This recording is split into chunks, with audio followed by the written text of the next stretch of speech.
जिनके विमल उपदेश में सबके उदय की बात है। समभाव समता भाव जिनका जगत में विख्यात है। जिसने बताया जगत को प्रत्येक कण स्वाधीन है। करता न करता कोई है, अणु अणु स्वयं में लीन है। आत्म बने परमात्मा हो शांति सारे देश में। है देश ना सर्वोदय महावीर के संदेश में।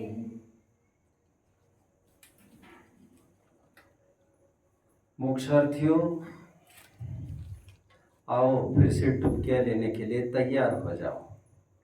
वैभवशाली उस जिन शासन के अनुयायियों में वे कौन विराट व्यक्तित्व रहे हैं जिन्होंने अपना जीवन न्यौछावर कर दिया है, उनकी थोड़ी सी गाथाएं हम देख रहे हैं।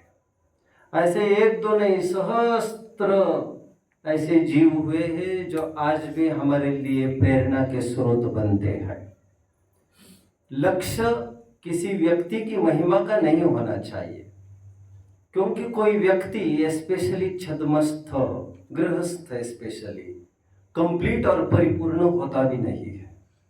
सब में कुछ अच्छाइयाँ भी होती है, सब में कुछ खराबियाँ भी होती है। रामचंद्र जी को उठाओ, कोई रावण को ही उठाने की जरूरत नहीं है।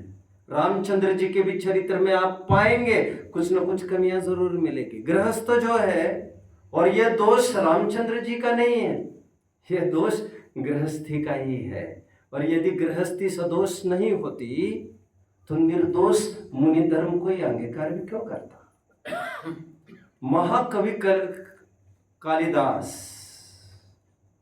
संस्कृत के फादर जिनको कहा जाता है, कवि साहित्य के, उनका एक बहुत फेमस कोट है बच्चों, कालो ह्यम निरवधि विपुलाच्छ पृथ्वी।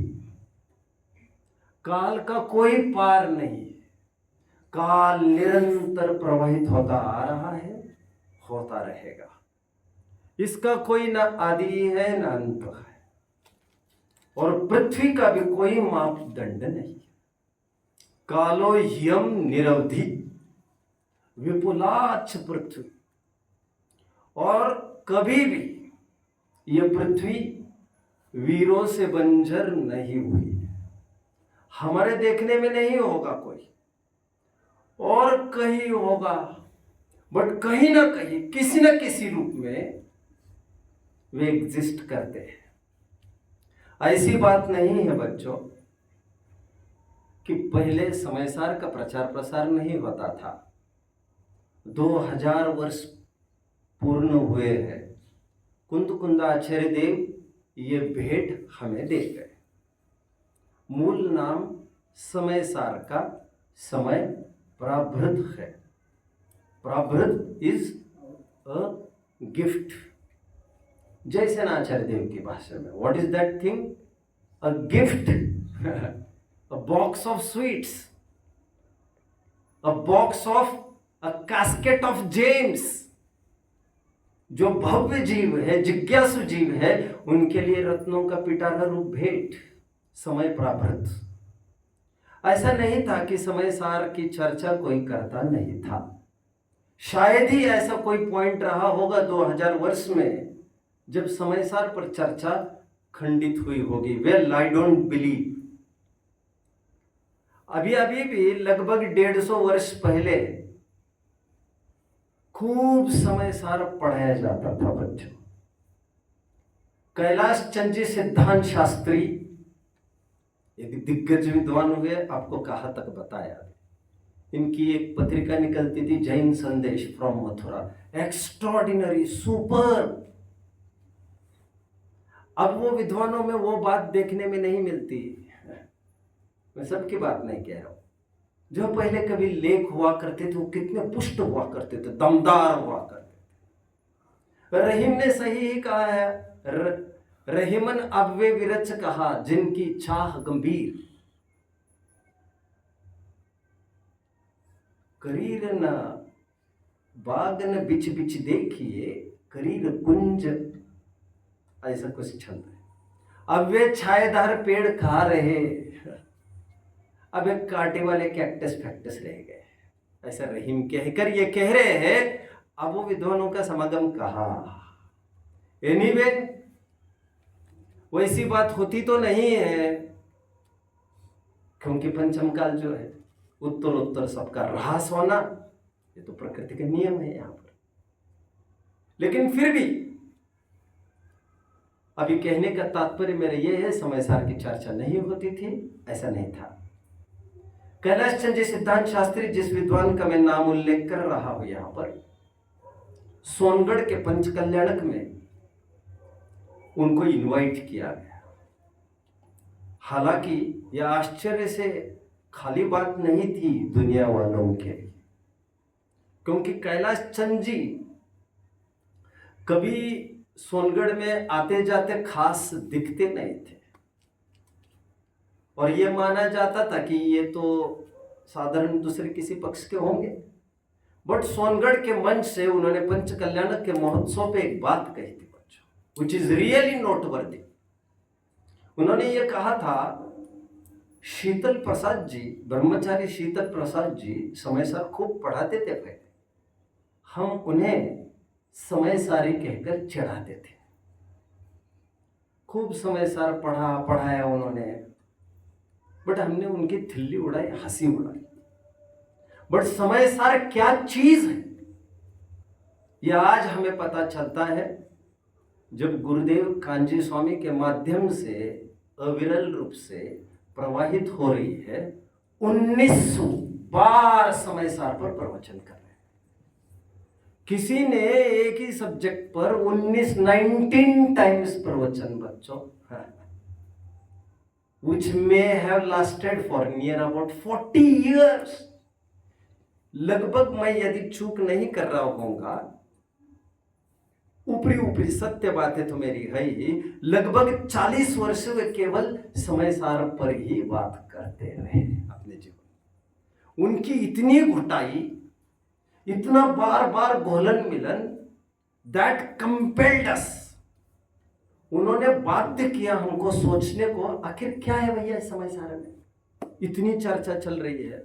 तो पहली बार हमारा ध्यान आकर्षित हुआ उन पढ़े ग्रंथों पर ही कि ये कोई असाधारण तत्व की बात कर रहे हैं। जिनको हमने कई दफे पढ़ा है वो साधारण तत्व नहीं है, इसको गौर से फिर से पढ़ा जाना चाहिए। गुरुदेव का उस समय में विरोध भी बहुत हुआ बच्चों, खूब रैलीज निकली, आंदोलन हुए हैं, और उन पर चिढ़ करने वाले यहां तक चिढ़ गए कि समय सार को डुबोने लग गए और समय सार को जलाने लग गए। इतना समय सार पर प्रचार प्रसार इनके माध्यम से हुआ। खूब 2-3 हजार जन के लोग मिलके लोग भी आंदोलन करने लग गए। खैर, इतिहास में ले जाने का कुछ कारण आज आ पड़ा है हमारे बीच में। ओह, आई एम वेरी सॉरी। समय सार सबके हाथ में दे देंगे आप, जल्दी फौरन दे दीजिए प्लीज। तब तक आपका कुछ प्रश्न था, आपने हाथ ऊपर किया था। आपने बताया था 36 वर्ष तक उन्होंने प्रवचन किया। हाँ, दैट वाज रफ फिगर, ये भी रफ फिगर है मेरे, द फिगर में वेल। एनीवे, मुझे ये कहना है, गुरुदेव एक सभा में, if I am not wrong, जितना मैंने सुना समझा है, राजकोट में एक बार गुरुदेव कांजी स्वामी पधारे। उस सभा में वे समय सार पर अपना वक्तव्य कर रहे थे एज यूजुअल। प्रकरण था बंद अधिकार का। शायद 3 वर्ष में तो आप जितना टाइम पीरियड यहाँ पर हो उसमें तो ये सब you will not come across. पर उसकी थीम तो हम आपको देने की कोशिश बराबर करते हैं। 247 गाथाओं से लेकर एक 6-8 गाथाओं का एक पैच है जबरदस्त, बंद अधिकार। वो गाथाएं कुछ ऐसी कहती है बच्चों, मैं आपको पेज नंबर बताऊंगा, अभी आपको डाइवर्ट होने की गरज नहीं, आप यहाँ पर फोकस करिए। मेरे हाथ में भी कोई ग्रंथ दीजिए तो I will help you out, वो मुझे दे देंगे, आप बैठे रहिए। गाथाएं चल रही थी बंद अधिकार की, उन गाथा का थीम मैं आपके सामने रखता हूं बच्चों। गाथा ये कह रही है कि मैं किसी को मारता हूं और तो कोई मुझे मारता है, ऐसी कल्पना अध्यवसान है, मिथ्यात्व है, वो अज्ञान है, मिथ्यात्व है, मूढ़ता है। क्योंकि मैं दूसरों को मार तब सकता हूं जब दूसरों का आयु क्षय कर सकता हूं, क्योंकि मारने का मालिक आयु का क्षय है और वो मैं कर नहीं सकता। तो कैसे अज्ञानी लोग बोलते मैं किसी को मारता हूं, और कोई हमें भी मार नहीं सकता, क्योंकि हमें तब मार सके जब हमारा आयु क्षय हो सके, कर सके। और आयु क्षय होना तो आयु कर्म के हाथ में है, उसके हाथ में कहाँ है। इसलिए कोई ये कहे कि कोई मुझे मारेगा, ये भी अज्ञान है। 3 गाथा इसमें लगाने के बाद 3 गाथाएं जीवन संबंधी है। कोई कहे कि मैंने झिलाया है किसी को, और कोई कहे उसने मुझे झिलाया है। ये दोनों प्रकार की मान्यताएं अज्ञानता है, मूढ़ता है, मिथ्या दृष्टि है। ये वस्तु स्वातंत्र की बात चल रही है बच्चों, जहां पर एक वस्तु दूसरे वस्तु को कुछ भी कर नहीं सकती। अरे डॉक्टर्स भी तो कहते हैं, आजकल डॉक्टर्स बाहर लिखते हैं, वी ट्रीट ही क्योर्स। हम तो केवल स्टेथोस्कोप से या वहां मूवमेंट भर करते हैं, खुदा करे खुदाई, क्या क्या चंगा करे खुदाई, क्या है वो तो सब भगवान करता है, ठीक। हमारे हाथ में क्या है। ऐसे डॉक्टर्स भी बोले देखे जाते हैं, और ऐसा नहीं होता तो लाशें तो नहीं निकलती हॉस्पिटल से बाहर, और डॉक्टर का बच्चा भी तो नहीं मरता। लेकिन ऐसा होता नहीं है। क्या लिखा रहता है क्लिनिक्स के बाहर, we treat he cures. Cure करने वाला कौन है? वो बंदा, सबसे बड़ा डॉक्टर वो है। ऐसे वे लोग मानते हैं, हम मानते, ये मैं नहीं कह रहा हूं। खैर, कोई किसी को बचा सकता है, कोई किसी को मार सकता है, ये तो अज्ञानता है। ऐसी गाथाएं चल रही है समय साथ। आइए एक बार उसका स्वाद ले लेते हैं। I think it may be page 270, if I am wrong please correct मी। नहीं, ये तो नहीं है, गाथा 247 है, देखना वहां से, उस आधार से आप आइए बच्चों। 470 पर आइए, 470। कितने जन आए हैं? पेज 470, जरा कंफर्मेशन दीजिए बच्चों। आहा, मैं यहाँ पर पद्यानुवाद पढ़ेंगे, हम 6-7 गाथाओं का पद्यानुवाद पढ़ेंगे, और दक्ष रहना है सबको, राइट। जो मानता मैं 469 पेज बच्चों, 469। जो मानता मैं मारो पर अरु घात पर मेरा करे, वो मूढ़ है, अज्ञानी है, विपरीत इससे ज्ञानी है आयु क्षय से मरण जीव का, ये ही जिनवर ने कहा। तू आयु तो हरता नहीं, तैने मरण कैसे किया है आयु क्षय से मरण जीव का, ये ही जिनवर ने कहा। वे आयु तुझ हरते नहीं, तो मरण तुझ कैसे किया। 3 गाथाएं मरण संबंधी कंप्लीट हो गए बच्चों। कोई किसी को मार सकता है कि कल्पना निरस्त कर दी गई है। अभी जिलाने की बात आगे चलेगी। जो मानता मैं पर जिलाऊं, मुझ जीवन पर से रहे, वो मूढ़ है अज्ञानी है, विपरीत इससे ज्ञानी है। जीतव्य जीव का आयुदय से। जीवन किससे होता है? जीवन तो आयु के उदय से होता है। मरण आयु कर्म के क्षय से होता है। किसी ने किसी को जिलाइए कैसे कहते हो फिर तुम? फिर आयु कर्म का क्या रोल रहेगा? जीतव्य जीव का आयुदय से, ये ही जिनवर ने कहा, तू आयु तो लेता नहीं, तेने जीवन कैसे किया। जीतव्य जीव का आयुदय से, ये ही जिनवर ने कहा, वो आयु तुझ देते नहीं, तो जीवन तुझ कैसे किया। बस आगामी 1-2 गाथाएं और पढ़ी जानी चाहिए तो विषय क्लियर हो जाएगा। ये विषय राजकोट की सभा में चल रहा था, बंदाधिकार पर प्रवचन।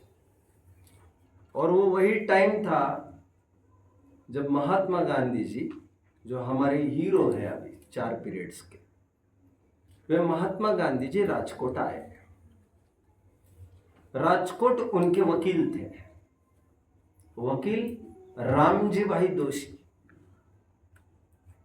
ये रामजी भाई दोषी बहुत इंटेलेक्चुअल पर्सन थे, वकील थे ही। उनके वकालत संबंधी काफी प्रश्न उत्तर करने के लिए वे इनके पास आते थे, रामजी भाई के पास। और रामजी भाई कौन थे बच्चों? जो गुरुदेव का समागम मिलते ही बाद में निवृत्त हो गए और अपना जीवन पूरा इसमें लगा दिया। तत्वर सूत्र की एक टीका है, बाद में आप देख सकेंगे उसे, मैं भी दिखा दूंगा। बहुत शानदार एक टीका लिखे तत्वर सूत्र पर उन्होंने, बड़ी टीका है, मोटी। मतलब राइटर भी थे, अच्छे इंग्लिश के स्पीकर भी रहे हुए। तो गांधी जी मिलने उनके ऑफिस में चले गए रामजी भाई के। तो जब वे सलाह कंसल्ट करने के लिए गए तो उनके असिस्टेंट से पता चला कि रामजी भाई अभी यहाँ नहीं है, वे गुरुदेव के प्रवचन में गए हैं। गांधी जी ने तुरंत क्यूरियोसिटी व्यक्त की कि मैं जाना चाहता हूं प्रवचन में। तो उसी दिन महात्मा गांधी जी वहां पर प्रवचन में आकर बैठ गए। ये विषय चल रहा है जो मैं बता रहा हूं आपको। कोई किसी को बचा सकता नहीं, कोई किसी को मार सकता नहीं। गुरुदेव प्रवचन करते करते ऐसा बोले जो कि विषय कहता है। ये तो कोई ये मानता है मैं देश को बचाता हूं, कोई ये मानता है मैं देश की सेवा करता हूं, यह अज्ञान है, मिथ्यात्व है। अरे यदि हम ही उसकी सेवा करें तो उसका पुण्य क्या करेगा फिर? सब अपने अपने गांठ का पुण्य लेके आए। बच्चे की ठेकेदारी बाप के माथे नहीं है, यहाँ पर वस्तु स्वरूप ऐसा ही है। बच्चा मैं बहुत ध्यान दूं बच्चे को और बच्चा अच्छा हो, ऐसा नहीं, बल्कि उल्टा देखने में आ सकता है। ज्यादा ध्यान दो बिगड़ने लगता है। ध्यान न देने वाले बच्चे एकदम निखर जाते हैं, ऐसे कई जन देखे होंगे। अरे बिना बाप के भी प्राइम मिनिस्टर तक हो जाते, कोई बाप का छत्र छाए भी नहीं। लाल बहादुर शास्त्री बिना बाप के, मतलब आप समझ में आ रहा होगा आपको, बहुत कम उम्र में चले गए जिनके। एनीवे वे ये समझा रहे थे कोई किसी को बचा सकता नहीं। कोई ये मानता होगा मैं देश की सेवा करता हूं, ये मिथ्या है, ये झूठी बात है, ये कल्पना है। गांधी जी कितने डीप थिंकर होंगे और कितने विराट व्यक्तित्व के धनी होंगे, जिन्होंने अपनी विचारधारा को सीमित चौकड़ियों में बांध कर रखा ही नहीं था। कुछ लोग इतने संकुचित बुद्धि के होते हैं, उनका दायरा तय। कुछ लोग तो ऐसे लोग हैं, हम इनको ही सुनेंगे, हम औरों को नहीं सुनेंगे। कूपमंडू कृत्य कहूंगा मैं इसे।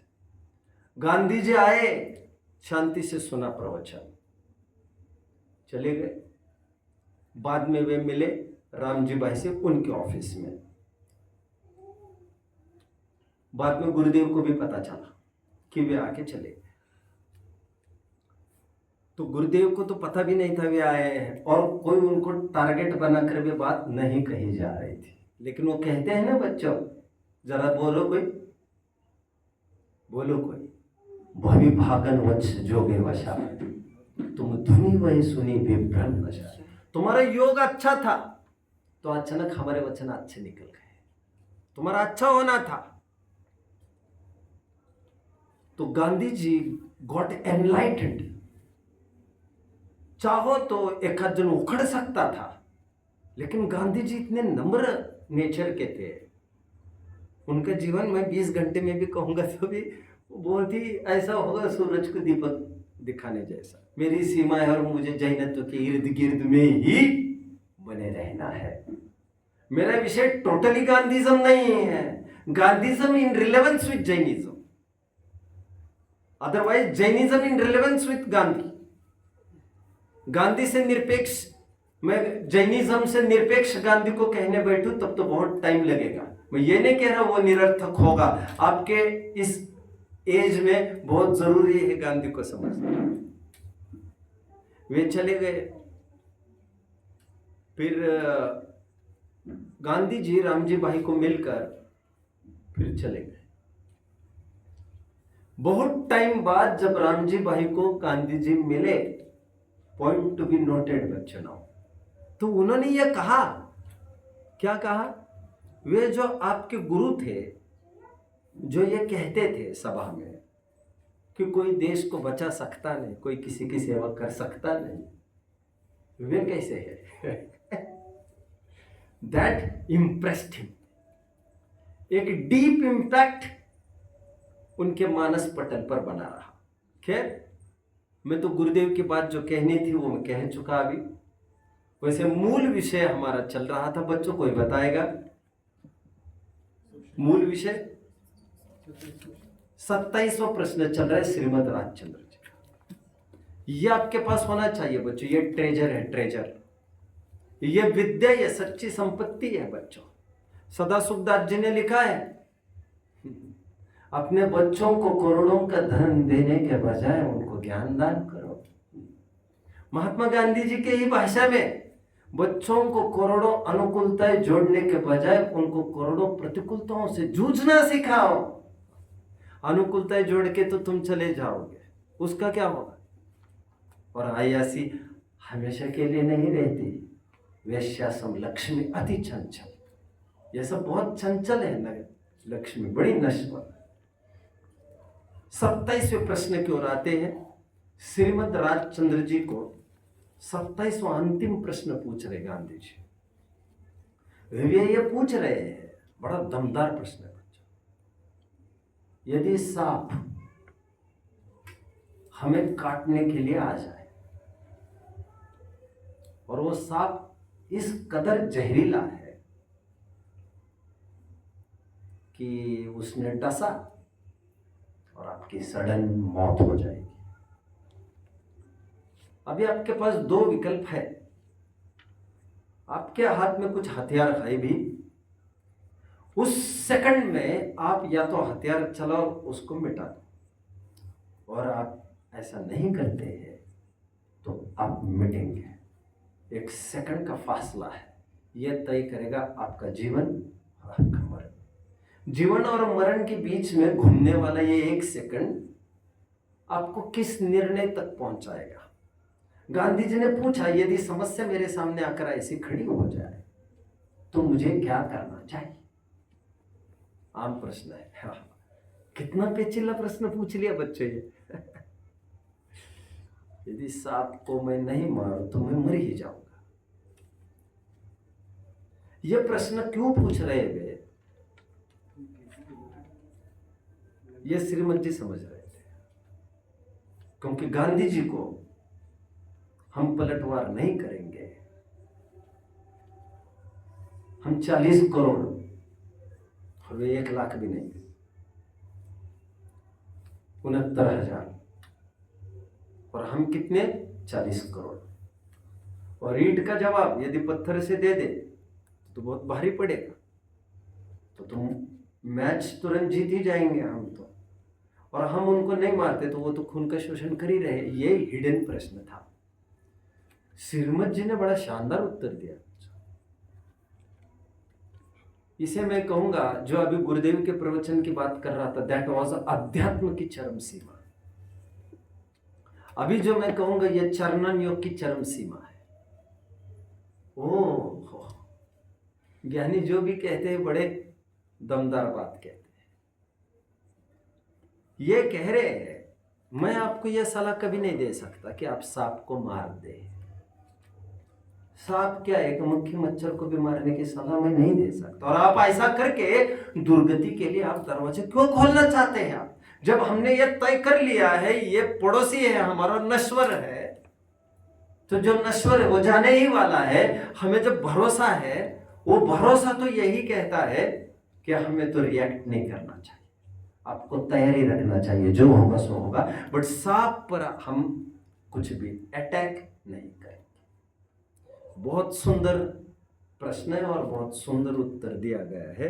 देखिए, if a snake is about to bite me, should I allow my self to be bitten और should I kill it? Supposing that is the only way in which I can save myself. कितने जन समझ रहे बच्चों? इतना तो इसीलिए मैंने पहले अर्थ समझाया जानबूझकर। उत्तर, one hesitates to advise you that you should let the snake bite you. बोले बहुत संकोच होता है लोगों को ये कहने में, हाँ सांप को काटने दो, बट मैं दृढ़ता से इस बात को कहना चाहूंगा कि ऐसा होने दीजिए आप। ये उत्तर आप पढ़ सकते हैं, मैं तो आधी लाइन पढ़ी है, ये लगभग 15 लाइंस का बड़ा शानदार और फिर उत्तर है। लेकिन मुझे मेरे विषय की ओर बढ़ना है। आप इसे पढ़ लीजिएगा। मेरा मोह मुझे आगे नहीं बढ़ने दे रहा है। इतना सुंदर उत्तर है, एक एक शब्द में इतनी जान है। वो कहते ये तो वस्त्र समान है, वो तो वैसे ही जाएगा, जीर्ण है। और ज्ञानी होने का फल डिटैचमेंट है। शरीर जाने से हमारा कोई नुकसान घाटा नहीं होता। इजी, सांप तुम्हारा कुछ नहीं बिगाड़ सकता, सहज हो जाओ, उसके पीछे उसकी जान लेना समझदारी नहीं। आज विचार और ज्ञान की शीर्ष स्थान, शीर्ष मुकाम पर पहुंचे हम मानव है। वो ज्ञान की पराकाष्ठा इसीलिए नहीं है हमारे से हीन ज्ञान वालों को हम दबाते हुए। हम सबकी भावनाओं को समझे, ये उच्च ज्ञान मिलने का फल होता है। ज्ञान मिला है तो औरों को समझो। बहुत ज्ञान मिला है तो समझाने का ही काम है, ऐसा नहीं।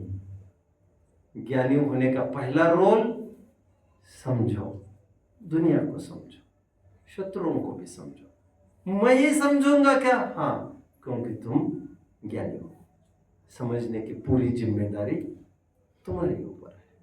कैसा तत्व ज्ञान है बच्चों? खैर, गांधी जी की तरफ मैं बढ़ लेता हूँ थोड़ा। उनका पर्सनल लाइफ आज डिस्कस करूंगा इन रिलेवेंस विद जैनिज्म। वो महत्वपूर्ण पहलू आज मैं आपके बीच में रखूंगा जो आपको बड़े आकर्षक मालूम होंगे।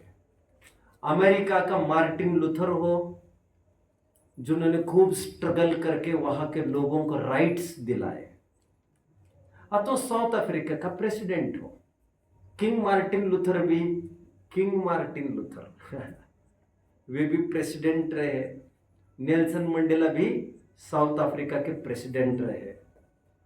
कोई भी हो जिन्होंने जनता के लिए कुछ किया है, वे ओपनली ये कहते हैं, गांधी जी का आदर्श यदि हमारे सामने नहीं होता तो हम ये काम कभी नहीं कर पाते।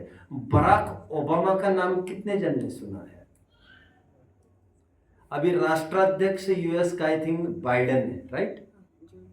बाइडेन के पहले कौन था बच्चों? Donald Trump. अच्छा, ट्रम्प था। ट्रम्प के पहले कौन था? Obama. 44th president of US, Obama.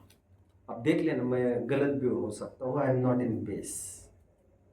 Barack Obama ने एक बार यह कहा, बराक ओबामा जो अभी 10 साल पहले प्रेसिडेंट था यूएस का, उसने ये बोला, आज मैं प्रेसिडेंट हूं, ये सब श्रेय महात्मा गांधी जी को जाता है। ओह, यदि वे प्रिंसिपल्स मेरे सामने नहीं होते तो मैं कभी भी ये काम नहीं कर पाता। यूरोप में आज भी अप्लाइड प्रिंसिपल्स पढ़ाए जाते हैं गांधी जी के, बड़ी बड़ी एग्जाम्स होते हैं, डिबेट सेमिनार्स भी होते हैं। एक बार राउंड टेबल कॉन्फ्रेंस हेल्ड हुआ यूरोप में बच्चों, जिसमें गांधी जी को यह पूछा गया, नेता के पास कौन सा महत्वपूर्ण गुण होना चाहिए ऐसा आपको लगता है? मैं प्रवेश कर चुका हूं, मैं पहले यह सिद्ध कर रहा हूं कि गांधी जी बड़े धर्मात्मा थे। फिर दूसरा पहलू मेरा होगा, वे जैनत्व के गाढ़ पक्षधर थे। राउंड टेबल कॉन्फ्रेंस में यूरोप में उनको प्रश्न पूछा गया कि नेता के पास महत्वपूर्ण गुण कौन सा होना चाहिए? तो उन्होंने ये कहा, नेता को चाहिए वो 24 घंटे में से हर मिनट ईश्वर की आराधना करें, realisation of God in every minute of 24 hours. देखिए, टेलस पुस्तक का नाम है बच्चों, ये Muriel Lester Gandhi, world citizen पत्रिका है 1945 की, पेज 47 पर लिखा है। Tell us what qualities do you think a leader for this age would need? Realisation of God,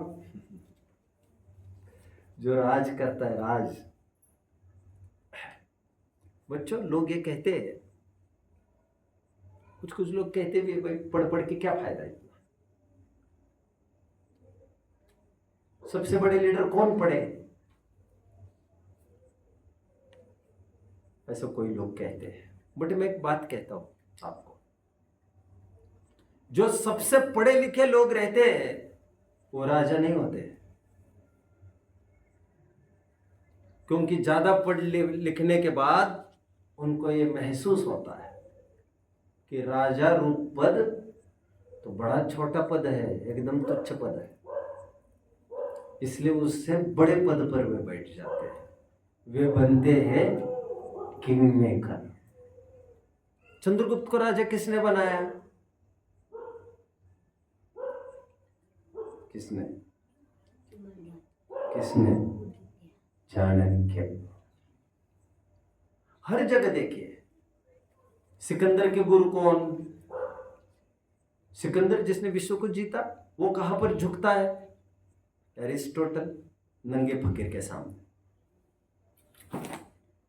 और किसी भी राजा का आप उठा लीजिए, आपको जो जो दिखता है, अकबर के कोर्ट में कौन होता था? अकबर के कोर्ट में 2-3 साधु रखे थे उन्होंने, और उन्हीं के सलाह मशवरा से चलता था। जैन साधुओं का भी बड़ा भक्त था वो अकबर। खैर, ये समाज को चलाते हैं। मैं धर्म की और धन की कीमत बता रहा हूं। धर्म के बल पर धन पलता है, ऐसा नहीं है कि धन है इसलिए धर्म है। धर्म है इसलिए धन के विनियोग का तुम्हें ज्ञान भी हो पा रहा है। एनीवे,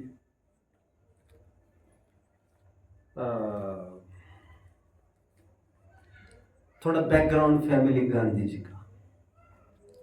गांधी जी पोरबंदर में जन्मे थे, ये सभी जन जानते हैं। 1869 में जन्मे थे, ये भी सब जानते हैं। उनकी मां का नाम बच्चों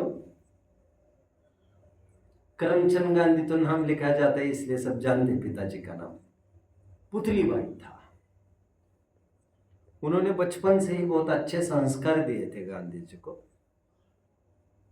भगवान के पास ले जाना मंदिरों में, वहां पर भी मोहनिया, एक कोटा आ रहा है मेरे पास, उसके आधार से मैं बोल रहा हूं। मोहनिया, मोहन गांधी भगवान के सामने बैठकर, मूर्ति के सामने आंख मीच के बैठ जाते थे, बड़ी आस्था रखते थे। उनकी मां बहुत व्रत उपवास कर लेती थी। एक बार उनकी मां को बिच्छू काट गया। घटनाएं तो अमाप है, हजारों घटनाएं मैं सुनाता रहता हूं। अभी इस समय में कुछ नहीं, इस समय में जैनत्व के इर्द गिर्द में घूम रहा हूं। जब बिच्छू काट गया मां को, तो वो जोर से दौड़ते आए और मां का एक हाथ मुंह पर था। दर्द हो रहा होगा और बस वो पैर की तरफ देख रही थी अथवा फटक रही थी। गांधी जी ने तुरंत कहा, इसको मार डालो ना। कहा नहीं, हमें इसे मारने का अधिकार नहीं है। जीव है छोटा, बड़ों का काम क्या है बच्चों? छोटों को शरण देना। उनका काम यह नहीं है कि वो उनका भक्षण करते फिरे। चूक हो जाए तो छोटे तो चूकते ही है। खैर, उनकी मां ने तो इतना कुछ भी नहीं कहा। उन्होंने तो इतना ही कहा, नहीं, एक भी जीव की हिंसा हम नहीं कर सकते। यह संस्कार वहां से पल पुस रहे हैं और गांधी जी के दिमाग में यह बराबर इम्पिंज होता जा रहा है। अब मैं कुछ डायरेक्ट कोट करके दिखा दूंगा गांधी जी किस प्रकार जैनिज्म से इन्फ्लुएंस थे। Second phase which is very important. ऐसा लिखा है, मैं डायरेक्ट पढ़ के ही दिखा देता हूं। बिना पढ़े भी मैं सब बोल सकता हूं, बड़े पढ़ के दिखाऊंगा तो आपको मजा बहुत आएगा। आपको ये लगेगा मैं कहीं से बोल रहा हूं, ऊपर से आए हुए फ्लो से। ये मैं जो बोल रहा हूं बच्चों, महात्मा गांधी एक बुक का नाम है, उस पुस्तक में से बोल रहा हूं। लिखा है रोमेन रोलांड। Romaine Roland. ये लगभग मैं समझता हूं गांधी जी जाने के पहले ही लिखा गया है ये पुस्तक। फ्रेंच राइटर है, ब्रिटेन के। ये देखिए बच्चों क्या कह रहे हैं। हिज पेरेंट्स, किसके? Were followers of the Jain school of Hinduism. English समझते हो? इसका अनुवाद है हिंदी में, मैं उसे पढ़ता हूं, ठीक है? मूल ग्रंथ इंग्लिश का है। महात्मा गांधी के माता पिता हिंदूवाद में जैन धर्म के अनुयायी थे। इस ऐसे क्यों लिखा है? बेसिकली वे वैष्णव फैमिली से आते थे, बट वे जैनिज्म से इंपैक्ट हो गए, उनका बहुत प्रभावित हो गए। जो अहिंसा में विश्वास करता है, कौन? जैन धर्म। जहां तक अहिंसा का अर्थ है किसी भी प्रकार के प्राणी को चोट न पहुंचाना, जो कि इसका एक मूलभूत सिद्धांत है। मूल पुस्तक में लिख रहे, कौन लिख रहे बच्चों? ये फ्रेंच राइटर, ब्रिटेन का राइटर है। ऐसी बातें यहां पर लिखी जा रही है। यह एक ऐसा दर्शन था जिसे गांधी जी ने पूरे संसार में, वे राइटर लिख रहे हैं, ये मैं नहीं कह रहा हूं, यह ऐसा दर्शन था जिसे गांधी जी ने पूरे संसार में बड़े गर्व के साथ फैलाया।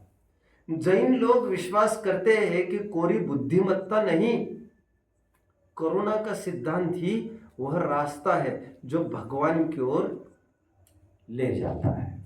2-3 कोट उन्हीं के पुस्तक से मैंने इस बहाने कवर कर लिया। मैं आगे बढ़ता हूं बच्चों। सेकंड, गांधी जी के घर पर जैन साधुओं का निरंतर आना जाना होता रहता था। जैन साधुओं को भिक्षा गोचरी भी वे दिया करते थे। जब गांधी जी का मुद्दा उठा, चेक करना चाहिए, शायद 19वें वर्ष में चेक करना चाहिए, 19वें वर्ष में यह मुद्दा जब उठा कि गांधी जी अभी विदेश में पढ़ने जाना चाहते हैं, तो मूलतः घर से विरोध था। जब घर से विरोध था तो उनका परमिशन ली जाए। किसकी परमिशन लेना? तो बेचर दास जी। कौन है ये बेचर दास जी? ये साधु थे बेचर दास जी। ऑफ कोर्स ये श्वेतांबर ही होने चाहिए, अब मैं ऐसा बाइफरकेट नहीं कर रहा हूं। तो बेचर दास जी मुनि से पूछकर हम डिसाइड कर लेंगे, जैसा वे कहेंगे वैसा ही होगा।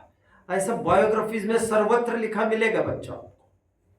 जब उनके कोर्ट में बात आई तो बेचर दास जी ने खूब चर्चा करके महात्मा जी से, तब महात्मा जी तो थे नहीं, ये उनको ग्रांट कर दिया परमिशन कि तुम विदेश जा सकते हो, पढ़ सकते हो। बाद में उन्हीं की मां ने बेचर दास जी से 3 प्रतिज्ञाएं दिलाई थी गांधी जी को, और वे ये कहते हैं मेरी मां के आग्रह से ली हुई ये 3 प्रतिज्ञाएं मेरा बड़ा संबल बनी है। मांस त्याग, शराब त्याग, और 3 स्त्री सेवन का त्याग, पर स्त्री सेवन का त्याग, क्योंकि स्वस्त्री को तो लेके जा नहीं रहे थे। शादी तो हो चुकी थी, कब की 12-13 साल की उम्र में शादी हो गई थी। वो आप बायोग्राफी चेक कर लीजिए बच्चों। तो ये 3 प्रतिज्ञा कितनी बार, मुझे सब कुछ कहना भी नहीं है, बहुत टाइम लगेगा। जितना मुझे हल्का हल्का से याद आ रहा है, बहुत साल बीत गए मुझे पढ़ के, कितनी बार उनके ग्रुप में सभी जन शराब पी रहे हुए बैठे हैं। इसके बीच में स्वयं को सुरक्षित रखना विदेश में, और विदेश में तो ये मान्यता है, इतनी ठंड होती कि नॉनवेज के बिना आप जी ही नहीं सकते हैं। उस मान्यता को भी क्रैश कर दिया, और वो भी एक भारतीय ने, जो पर प्रांत से आए हैं। उसको और मुश्किल होता है ना, उसको तो ठंडक ज्यादा लगेगी, और लेकिन वे पक्के शाकाहारी थे। तो ये प्रतिज्ञा ने उनको जीवंत रखा, ऐसा वे कहते हैं। तो जैनिज्म का इम्पैक्ट ये मैंने आपको दिखा दिया। आगे देखिए, आगे का कोट फिर उसी ग्रंथ में से है, मैं ट्रांसलेशन कह रहा हूं। महात्मा गांधी की 8 वर्ष की उम्र में सगाई, देखो, और 12 वर्ष की उम्र में शादी हुई। 19 वर्ष की उम्र में उनकी पढ़ाई पूरी करने के लिए वो लिख रहे हैं, लंदन यूनिवर्सिटी के लॉ स्कूल में उन्हें इंग्लैंड भेजा गया। भारत छोड़ने से पूर्व उनकी माताश्री ने उनको जैन धर्म के 3 व्रत दिलाए, जहां निषेध था शराब, मांस और शारीरिक संबंध का। इस संदर्भ में स्वयं गांधी जी ने भी साफ साफ शब्दों में सब कुछ लिखा है। हाँ, गुजरात में जैन संप्रदाय का बड़ा जोर है। कौन लिख रहा है ये? गांधी जी स्वयं लिख रहे हैं। गुजरात में जैन संप्रदाय का बड़ा जोर है, उसका प्रभाव हर जगह हर काम में पाया जाता है। इसलिए मांसाहार का जैसा विरोध और तिरस्कार गुजरात में श्रावकों तथा वैष्णवों में पाया जाता है, जैनेतरों में भी, वैसा हिंदुस्तान में, सारी दुनिया में और कहीं नहीं पाया जाता। ये मेरे संस्कार थे। मेरे पिताजी के पास, गांधी जी स्वयं लिख रहे हैं बच्चों, मेरे पिताजी के पास जैन धर्माचार्यों में से भी कोई ना कोई हमेशा आते रहते थे। पिताजी उन्हें भिक्षा भी देते थे। गांधी जी लिख रहे मतलब ऑटोबायोग्राफी में लिख रहे ये सब। वे पिताजी के साथ धर्म और व्यवहार की बातें किया करते थे। मेरी विदेश यात्रा पर मेरी माताजी ने शंकाएं उठाई। मैंने मां से कहा, तू मेरा विश्वास नहीं करेगी, आदि आदि। उन्होंने कहा कि मैं बेचरजी स्वामी से पूछूंगी। वो प्रकरण पूरा आपके सामने अभी आएगा जो अभी बोला था। ये इस तरह सन 88 के सितंबर महीने में 4 तारीख को मैंने मुंबई का बंदरगाह छोड़ा जाने के लिए। ठीक है, नेक्स्ट, श्रीमत जी के बारे में गांधी जी का क्या कहना है देखिए। मेरे पास एक पुस्तक भी है, आप इसे पढ़ सकते हैं। बहुत सुंदर पुस्तक है, अच्छी लगेगी आपको। खाली टाइम जिनको उनको तो पढ़ना ही चाहिए ये पुस्तक। अपनी मां के अतिरिक्त, हाँ हाँ हाँ, साबरमती आश्रम उन्होंने चालू किया था बच्चों। उस साबरमती आश्रम में एक भजन रोज गाया जाता था। अपूर्व अवसर ऐसा इस दिन आएगा, श्रीमत जी ने लिखा हुआ, जिसमें भावना ये भाई गई है, वो कब दिन आएगा जब दिगंबर मुनि में होकर विरक्त होकर जंगलों में विचरण करूंगा। साबरमती आश्रम कोई जैनियों का आश्रम नहीं था, फॉर योर इंफॉर्मेशन। जैनेतर सभी जन थे उसमें। अरे जैनियों के होने का वैसे ही सवाल नहीं है। साबरमती तो ज्यादा तो हरिजन वगैरह लोग ही थे, और उनके बीच में ये रोज प्रार्थना का नियम बनाया, श्रीमत जी का ये भजन होगा। और इस प्रसंग में एक मजे की और बहुत आनंद की बात मैं कह दूं। चलो उससे पहले और एक बात, गांधी जी ने और क्या कहा है देखें। वैसे तो कल मैंने कहा था मैंने बहुत जनों से बहुत कुछ सीखा है, बट जैसा मैंने श्रीमत जी से कवि से सीखा है वैसा किसी से उतना नहीं सीख पाया। बहुत बार कह और लिख गया हूं कि मैंने बहुतों के जीवन में से बहुत कुछ लिखा है, परंतु सबसे अधिक किसी के जीवन में से मैंने ग्रहण किया हो तो वह कवि श्रीमद राजचंद्र जी जैन के जीवन में से है। दया धर्म भी मैंने उनके जीवन में से सीखा है। खून करने वाले से भी प्रेम करना, यह दया धर्म मुझे कवि ने सिखाया है। मैंने आपको बताया था 2 दिन पहले उन्होंने क्या भावना बहाई थी बच्चों, कि मुझे कुछ भी ऐसा हो जाए तो मेरे दिल में और मेरे मुंह में भगवान का ही नाम है। और ऐसा ही हुआ बच्चों।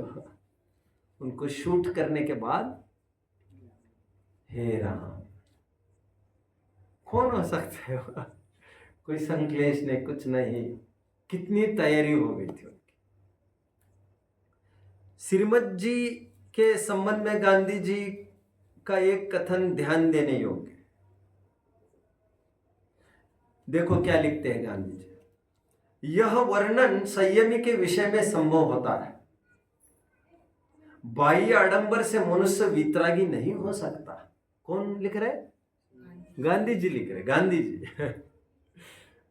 बाह्य आडंबर से मनुष्य वितरागी नहीं हो सकता। वितरागता तो आत्मा का प्रसाद है, जो अनेक जन्मों के प्रयत्नों से मिल सकता है। इस प्रकार प्रत्येक मनुष्य अनुभव कर सकता है। रागों को निकालने का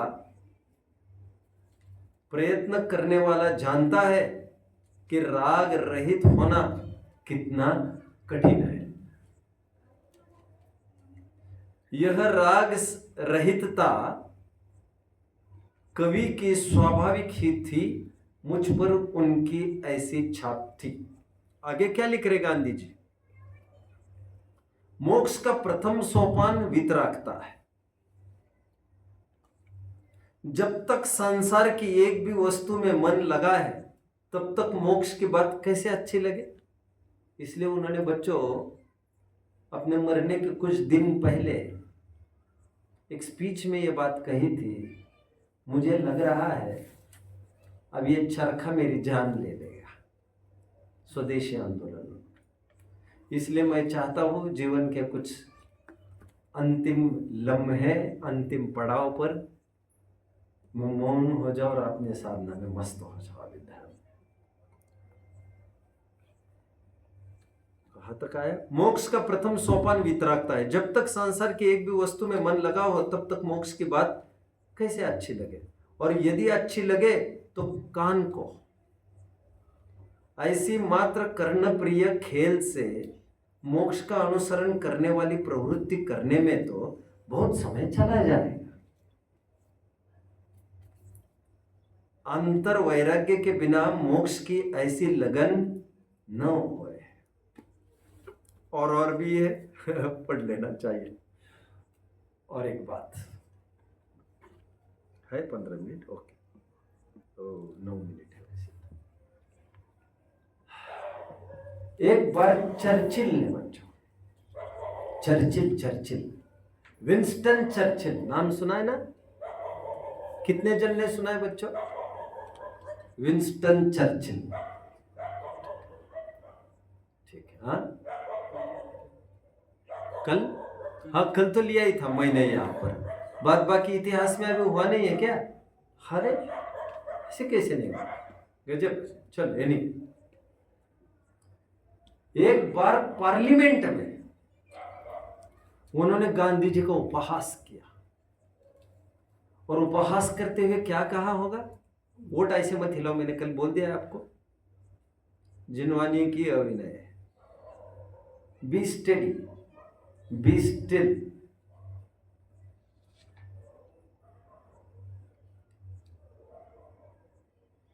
गांधी जी का उपहास करते समय उन्होंने यह कहा, चर्चिल ने, नेकेड फकीर, नंगे फकीर।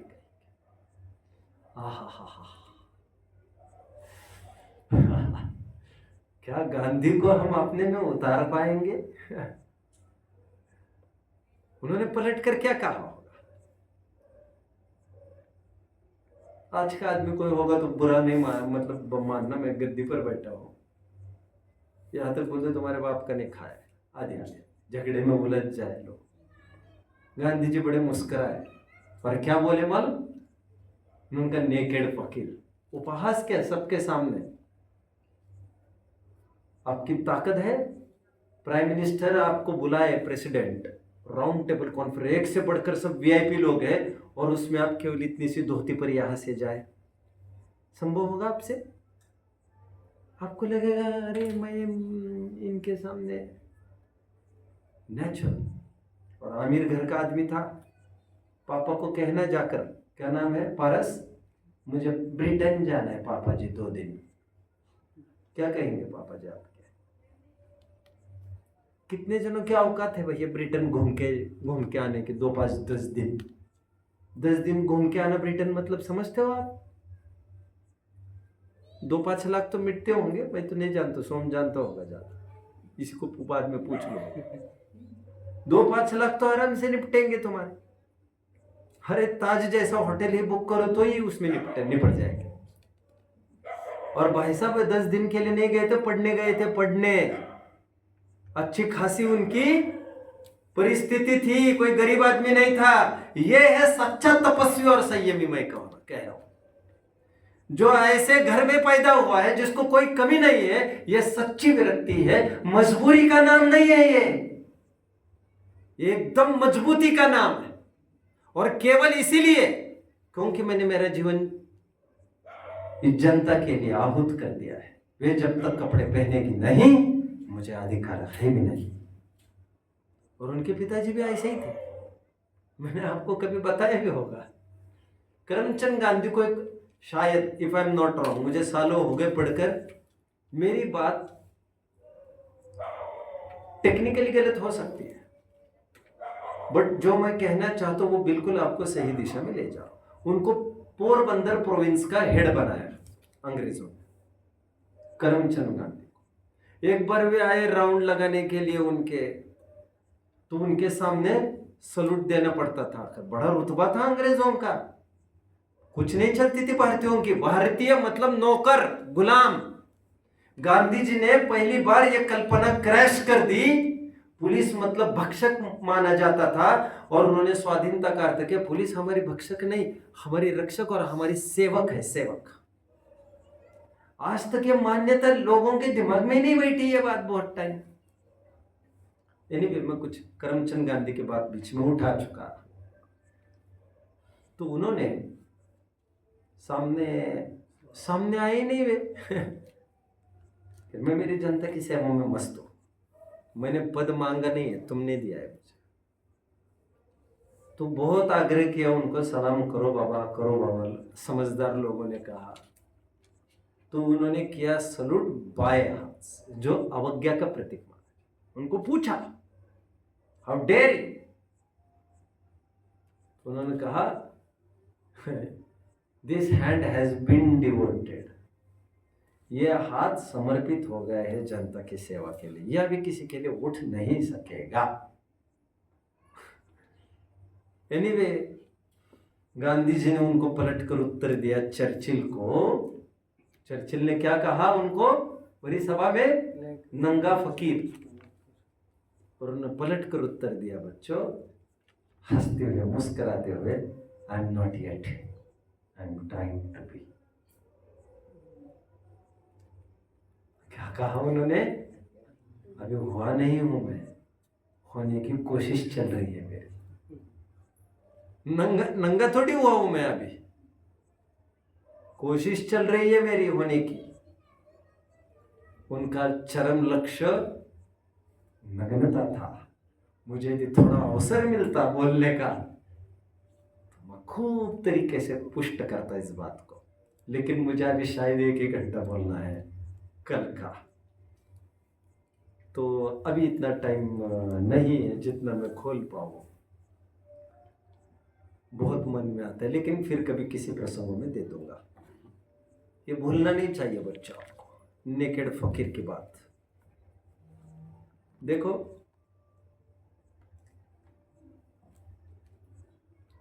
Gandhi ji aspired to practice highest type of ahimsa by becoming a nude Jain monk। कौन लिख रहा है ये बच्चों? ये Louis Fischer, the life of Mahatma Gandhi में लिखा है ये जो मैं बोल रहा हूं। लेखक भी उन्हीं के, ब्रिटेन के। बच्चों, सोम, are you not interested? This is our history. जिसने अपने इतिहास को नहीं जाना उसको यही पता नहीं मेरी माँ कौन है और मेरा बाप कौन है। जो इतिहास से अनभिज्ञ रहता है वो अपने माँ बाप तक भी नहीं पहुंच पाता। ऐसे एक साहित्यकार ने लिखा है। बच्चों, नौकर के घर में मालिक की फोटो, मालिक के घर में नौकर की फोटो देखिए कभी? है? मालिक के घर में नौकर की फोटो देखिए। मैंने आपको कल भी कहा था, 2/3 विश्व पर ब्रिटेन ने राज्य किया है और दुनिया में किसी की नहीं। केवल महात्मा गांधी जी की स्टैचू खड़ी की है उन्होंने, ब्रॉन्ज किया है। विश्व में से एक ही आदमी मिला उनको और वो भी हुआ जिसके कारण उनकी हुकूमत ही निरस्त हो गई। पहली आवाज गांधी जी ने उठाई। उनको देखकर मार्टिन लूथर, नेल्सन मंडेला धड़ाधड़ बोरिया बिस्तर बांधने लग गए। मुश्किल पड़ गया अंग्रेजों को। कितना टाइम मिलेगा क्या? देखो, लुइस फिशर क्या लिखते हैं देखो गांधी जी के बारे में। मैं एक भी जो ऑथर पढ़ रहा हूं वो एक भी भारतीय ऑथर नहीं है विदेशी ऑथर से। Gandhi ji aspired to practice highest type of ahimsa by becoming a nude monk. क्या मतलब है बच्चा? न्यूड मंक मतलब नग्न मुनि होकर चरम अहिंसा को पालने का उनका मंसूबा था। ये 3rd पर्सन लिख रहे हैं उनके बारे में, विदेशी, ब्रिटेन का। शायद लुइस फिशर ब्रिटेन के होंगे। when Churchill had rebuked Gandhiji by calling him a naked fakir, he had informed Churchill, I would love to be a naked fakir. क्या कहा गांधी जी ने? I would love to be a naked fakir. क्या मतलब है इसका? अरहंत, क्या मतलब है इसका? इच्छुक हो. I would love to be a naked fakir. है ठीक, यह सब कोई बात नहीं है उनके पास, क्योंकि वे जानते हैं प्राकृतिक रूप यही दिगंबरत्व का है. I would love to be a naked fakir but I am not one yet. But अभी मैं हो नहीं पाया हूं. गांधी जी का और एक कोट में पढ़ लेता हूं.